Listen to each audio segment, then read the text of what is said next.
Shalom, salam sejahtera dan salam sehat bagi kita semua.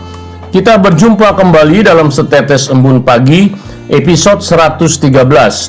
Firman Tuhan hari ini diambil dari Matius 12 ayat 31 yang berbunyi, "Sebab itu aku berkata kepadamu, segala dosa dan hujat manusia akan diampuni, tetapi hujat terhadap Roh Kudus tidak akan diampuni." Saudara, pernyataan Yesus tentang dosa yang tidak diampuni sangatlah tegas. Di dalam dunia ini, dosa dan hujat manusia apapun yang paling berat dapat diampuni oleh Tuhan Yesus. Yesaya 1 ayat 18 berkata, "Sekalipun dosamu merah seperti kirmisi, akan menjadi putih seperti salju. Sekalipun berwarna merah seperti kain kesumba, akan menjadi putih seperti bulu domba."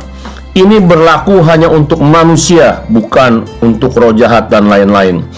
Tetapi ada satu dosa yang tidak bisa diampuni, baik di dunia ini dan di dunia yang akan datang, yaitu hujat terhadap Roh Kudus.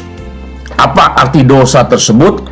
Billy Graham berpendapat bahwa dosa tersebut adalah dosa yang terus-menerus menyangkal Tuhan Yesus sebagai Tuhan dan Juru Selamat. Dengan kata lain, walaupun Roh Kudus sudah meneguhkan pemberitaan Injil dengan mujizat, orang tersebut hingga pada akhir hidupnya tetap menolak Yesus.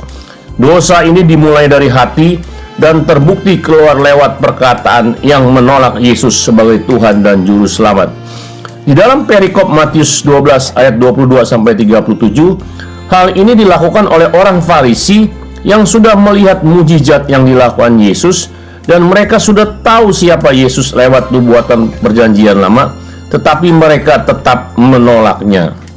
Saudara, bagaimana kalau seorang menolak Yesus tetapi kemudian bertobat dan menerima Yesus? Hal ini masih dapat diampuni, karena pada akhirnya orang tersebut menerima Yesus sebagai Tuhan dan Juru Selamat. Contohnya adalah Paulus. Sebelumnya ia menolak Yesus, bahkan membunuh para pengikut Yesus. Tetapi di tengah jalan menuju Damsyik, Paulus bertobat. Saudara, apakah orang Kristen dapat menghujat Roh Kudus? Jika orang Kristen tersebut sudah sungguh-sungguh menerima Yesus sebagai Tuhan dan Juru Selamat pribadinya, tidak mungkin hal itu terjadi. 1 Korintus 12 ayat 3 berkata, "Karena itu aku mau meyakinkan kamu bahwa tidak ada seorang pun yang berkata-kata oleh Roh Allah dapat berkata terkutuklah Yesus, dan tidak ada seorang pun yang dapat mengaku Yesus adalah Tuhan selain oleh Roh Kudus." Jikalau orang Kristen itu tidak sungguh-sungguh menerima Yesus, bisa terjadi sebaliknya. Maka dari itu, orang Kristen perlu dimuridkan di dalam lembaga gereja yang membuat orang tersebut bisa mengenal Yesus yang sebenarnya. Tuhan Yesus memberkati. Mari kita berdoa. Terima kasih Tuhan, karena Engkau mengajarkan kami bahwa kami harus sungguh-sungguh menerima Engkau sebagai Tuhan dan Juru Selamat, sehingga Roh Kudus selalu memimpin kami untuk berjalan bersama Yesus. Terima kasih Tuhan Yesus, dalam nama Tuhan Yesus. Amin.